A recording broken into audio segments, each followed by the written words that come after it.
When Jacob saw that there was grain in Egypt, Jacob said to his sons, "Why do you look at one another?" And he said, "Indeed I have heard that there is grain in Egypt, go down to that place and buy for us there, that we may live and not die." So Joseph's 10 brothers went down to buy grain in Egypt. But Jacob did not send Joseph's brother Benjamin with his brothers, for he said, lest some calamity befall him. And the sons of Israel went to buy grain among those who journeyed, for the famine was in the land of Canaan. Now Joseph was governor over the land, and it was he who sold to all the people of the land. And Joseph's brothers came and bowed down before him with their faces to the earth. Joseph saw his brothers and recognized them, but he acted as a stranger to them and spoke roughly to them. Then he said to them, "Where do you come from?" And they said, "From the land of Canaan to buy food." So Joseph recognized his brothers, but they did not recognize him. Then Joseph remembered the dreams which he had dreamed about them, and said to them, "You are spies. You have come to see the nakedness of the land."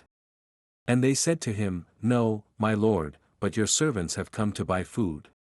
We are all one man's sons, we are honest men, your servants are not spies." But he said to them, "No, but you have come to see the nakedness of the land." And they said, "Your servants are 12 brothers, the sons of one man in the land of Canaan, and in fact, the youngest is with our father today, and one is no more." But Joseph said to them, "It is as I spoke to you, saying, You are spies. In this manner you shall be tested, by the life of Pharaoh, you shall not leave this place unless your youngest brother comes here. Send one of you, and let him bring your brother, and you shall be kept in prison, that your words may be tested to see whether there is any truth in you, or else, by the life of Pharaoh, surely you are spies." So he put them all together in prison 3 days. Then Joseph said to them the 3rd day, "Do this and live, for I fear God. If you are honest men, let one of your brothers be confined to your prison house, but you, go and carry grain for the famine of your houses. And bring your youngest brother to me, so your words will be verified, and you shall not die." And they did so. Then they said to one another, "We are truly guilty concerning our brother, for we saw the anguish of his soul when he pleaded with us, and we would not hear, therefore this distress has come upon us." And Reuben answered them, saying, "Did I not speak to you, saying, Do not sin against the boy, and you would not listen? Therefore behold, his blood is now required of us." But they did not know that Joseph understood them, for he spoke to them through an interpreter. And he turned himself away from them and wept. Then he returned to them again, and talked with them. And he took Simeon from them and bound him before their eyes. Then Joseph gave a command to fill their sacks with grain, to restore every man's money to his sack, and to give them provisions for the journey. Thus he did for them. So they loaded their donkeys with the grain and departed from there.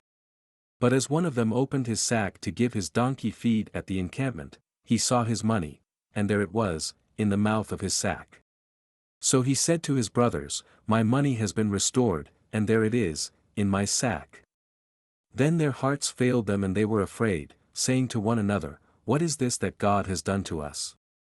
Then they went to Jacob their father in the land of Canaan and told him all that had happened to them, saying, "The man who is lord of the land spoke roughly to us, and took us for spies of the country. But we said to him, We are honest men, we are not spies. We are 12 brothers, sons of our father, one is no more, and the youngest is with our father this day in the land of Canaan." Then the man, the lord of the country, said to us, "By this I will know that you are honest men, leave one of your brothers here with me, take food for the famine of your households, and be gone. And bring your youngest brother to me, so I shall know that you are not spies, but that you are honest men. I will grant your brother to you, and you may trade in the land." Then it happened as they emptied their sacks, that surprisingly each man's bundle of money was in his sack, and when they and their father saw the bundles of money, they were afraid. And Jacob their father said to them, "You have bereaved me, Joseph is no more, Simeon is no more, and you want to take Benjamin. All these things are against me." Then Reuben spoke to his father, saying, "Kill my 2 sons if I do not bring him back to you, put him in my hands, and I will bring him back to you." But he said, My son shall not go down with you, for his brother is dead, and he is left alone. If any calamity should befall him along the way in which you go, then you would bring down my gray hair with sorrow to the grave.